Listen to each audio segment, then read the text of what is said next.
Hey, it's Nate Savage, and today we're going to learn the number 12 power ballad of all time, at least according to VH1, Motley Crue's Home Sweet Home. When this first came out, it peaked at number 89 on the Billboard Top 100 chart, and when it was re-released a few years later, it peaked at number 37. This is the only second song that singer Vince Neil was credited with helping to write. The other one was Wild Side. Most Motley Crue tunes are down-tuned a whole step to D standard, but I'm leaving my guitar in regular standard tuning for this one. It's easier to just grab and go, pick up your guitar and play along. If you need the tabs, don't forget to download those below. First off, let's just go through the chords that you're going to need to know to be able to play through this song. Start off with a regular C major chord, open C, and occasionally I will use a C bar chord too, just because I kind of bounce around and like to give my hand a break from certain chords. But those two C's you need to know.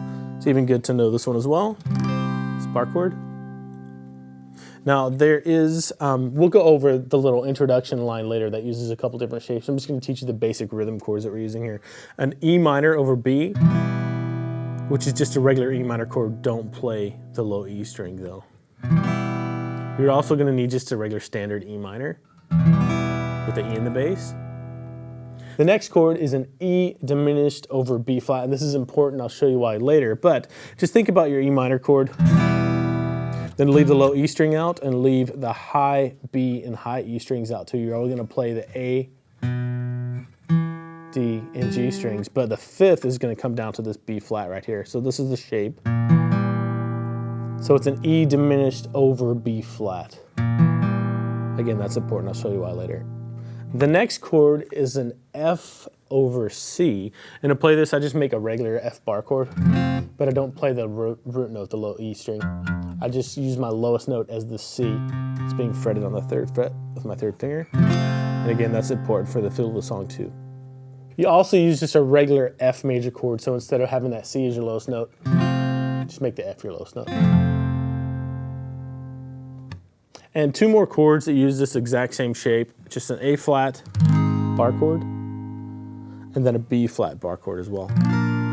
And sometimes I use this B flat, sometimes I use this one. It just depends which one I feel like grabbing at the time. Sometimes this one gets a little bit tough for a whole song, so I'll come up here and use this one. All right, there are only two main strumming patterns in this arrangement of this tune. I wanted to do that just to keep it simple for you. Let me show you the main one. The other one only pops up like twice, 2 bars out of the whole song. So just put a C major chord on, just to give it some context. And I'll play it for you, then I'll tell you what's going on. One more time. 1, 2, 3, 4. Okay, what's happening here is 1 and 2. So it's just a 16th note strumming pattern, 4 downs in a row, 1 and 2, and right here, and 3, E, and you have 6 alternating downs and ups. 1, 2, 3, 4, 5, 6. So 1 and 2 and 3, E, and then for 4, the count of 4, you have 4 E and so down, down. That first upstroke down for beat 4. And just do this over and over again very slowly. Get the strumming pattern down, and then once you have it down, it'll be super easy to incorporate with the chord changes. 1, 2, 3, 4, E, and up.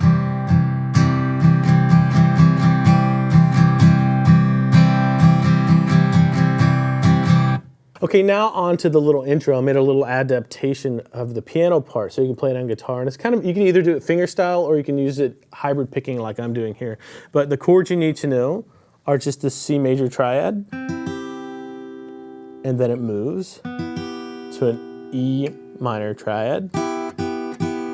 Just like it looks like a D minor, it's just moved up one whole step. And this C comes from this bar chord shape, you're just playing the top 3 notes. So from that C to an E minor, and then you're going to have an E diminished over B flat, and then you're going to finish off with an F major. So you may not know those chords, it may take you a while to get those down, but just think about this C, top 3 notes, and then this kind of D minor shape, only with your root here on the 5th fret of the B. And then turn this into a diminished chord by lowering the 5th, and I just bar that.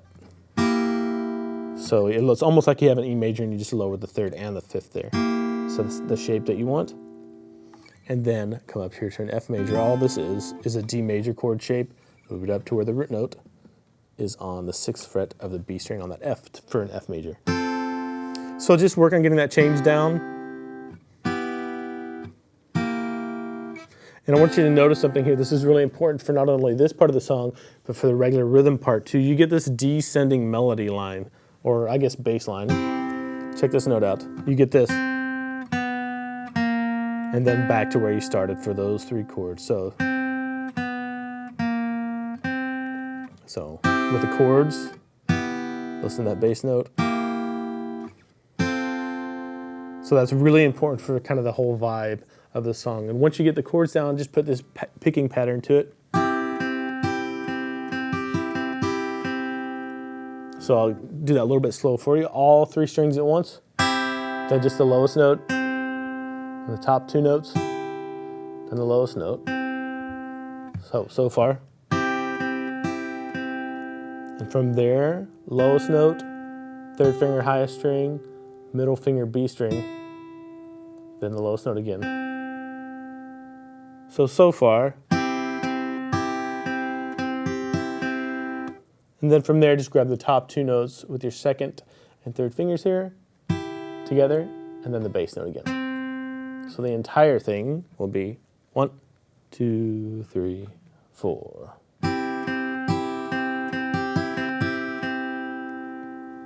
So just get that pattern down, and then what you do is apply it through that progression that we just went over. So switch to your E minor, then the E diminished, and then the F.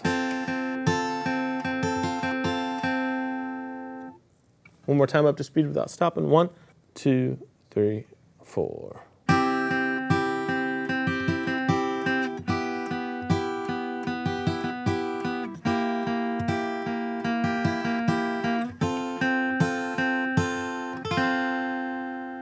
Now when I get to that F, the pattern changes a little bit. It kind of starts the same way, all 3 strings. Then the bass note, top 2 notes together. Bass note again, top 2 notes together. And then you kind of strum through the top 3 strings with a kind of a backwards strum there. So. And that's really the entire intro, so work on that by itself, kind of separate that from the rest of the rhythm part of the song, which we'll go over now. And that shows up again at the end of the song, but you do it twice. For the beginning of the song, we're only going to play that once until he starts singing, and then we'll move to some open chords.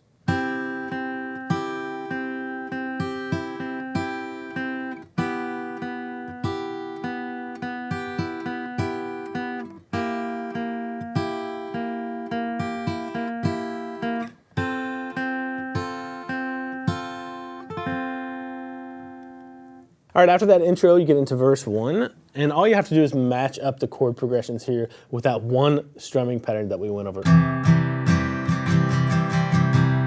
And that's the way it starts off. Start on the C chord, play that strumming pattern once. Then you move to an E minor over B, which is just that E minor without the low E string. So you get this descending bass.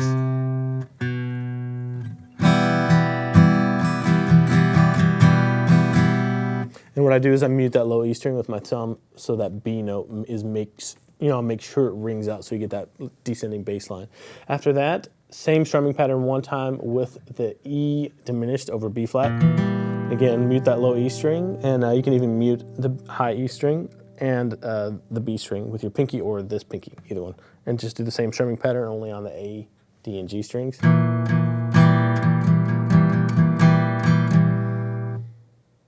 And then you have an F over C, just an F bar chord, leave out the low E string.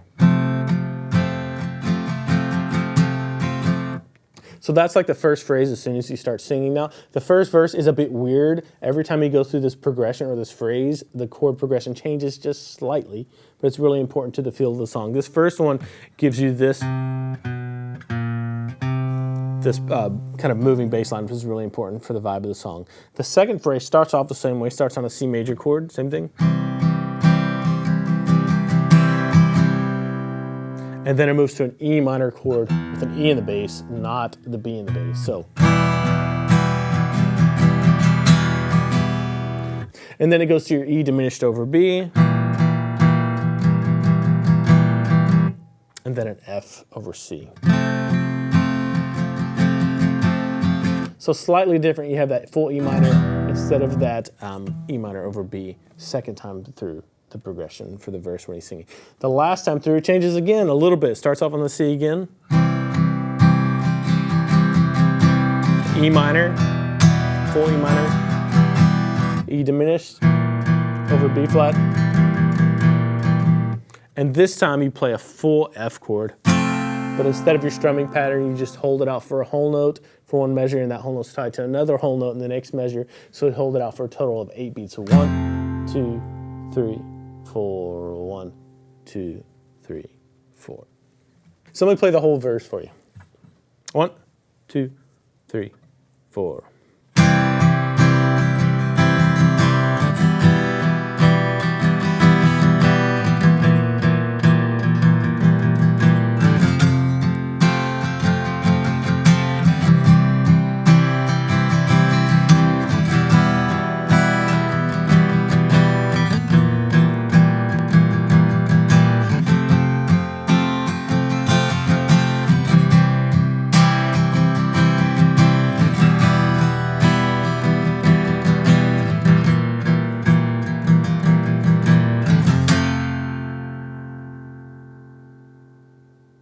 All right, the chorus is a lot more straightforward. During those 2 bars of F major, you're gonna hear a big drum fill to go into the chorus, and you just start on an A flat major bar chord, and you have your strumming pattern for one measure. And then you can go to a B flat, you can go to this one or this one, it's up to you. Then B flat for one measure. Then you have 2 measures of C. The first measure is just your standard strumming pattern. The second measure of C kind of matches what the drums do. Here it goes. So you have down, up, down, down, up, down, up, down, up, down, up. And you'll hear it. Just listen to the recording and you'll hear the drum fill. Just try to match it.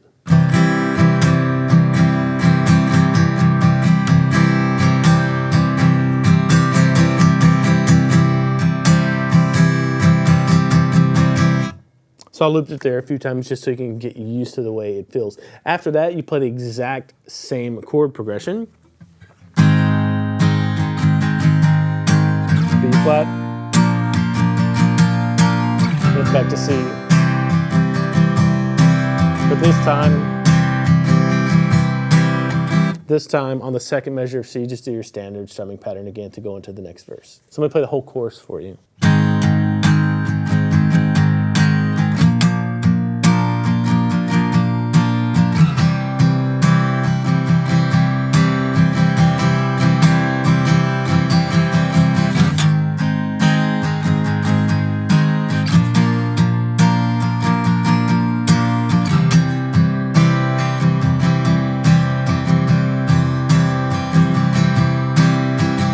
Verse 2 is a lot simpler. It's just one 4-bar phrase that you play twice, so you don't have to worry about these different chord voicings. Just start on a C major with your standard strumming pattern.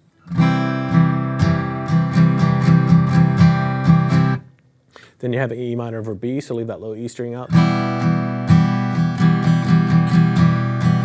for one measure, one strumming pattern. Then you have your E diminished over B flat for one measure. And then you have just a regular F major chord. And that's the entire thing. Just do that 4-bar phrase twice. Here it is.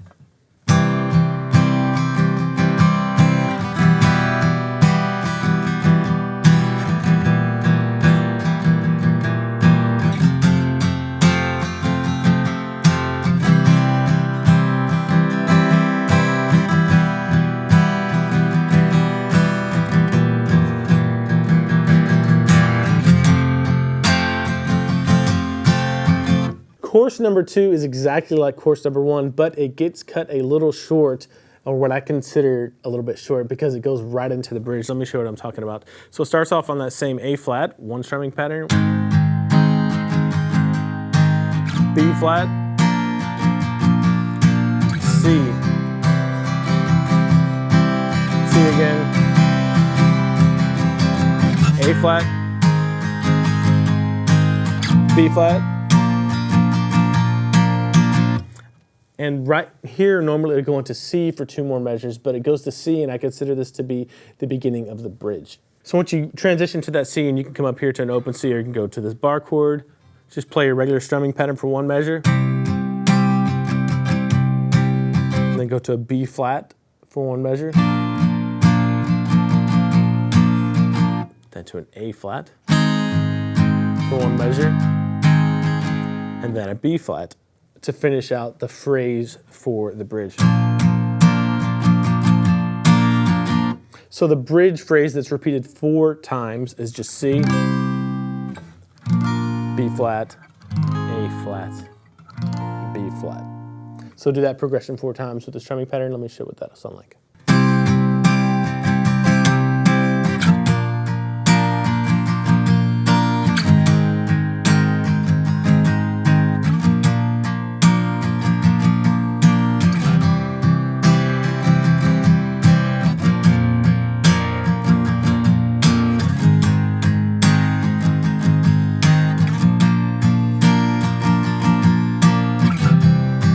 Right here.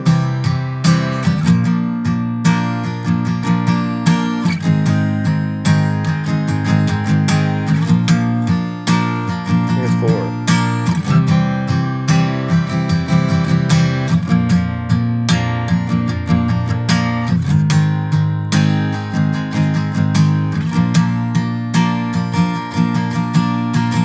And you'll probably notice I was kind of jumping around. I was using this B flat, this B flat, this C, this C. It's really up to you, whatever you want to do. I just did that to kind of give some variation.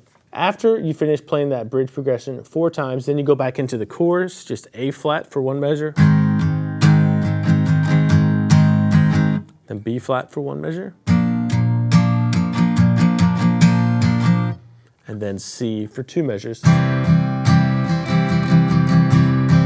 And this time through the chorus on the second measure of C, it doesn't really do that drum fill, so I just stick to the standard strumming pattern here for that second measure of C. Then go back to A flat, B flat,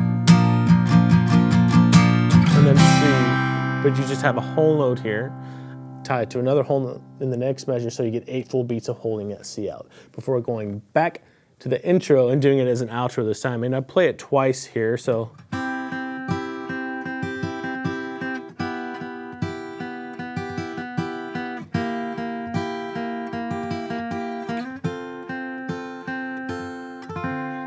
There's the first one, second one.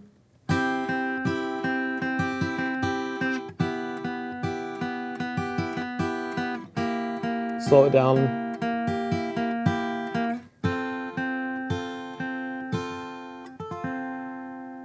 And then you can get a couple more low notes in there if you like. Let me play the whole thing along to a jam track for you so you can get some kind of context of how the whole thing is supposed to fit together.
Thanks for watching. Don't forget to like and subscribe, and let me know if you like these simpler kind of acoustic-y versions of tunes, or if you like the more detailed, you know, kind of upper, intermediate, or advanced versions of these full songs. Also, let me know which songs you'd like to learn in the comments below. See you later.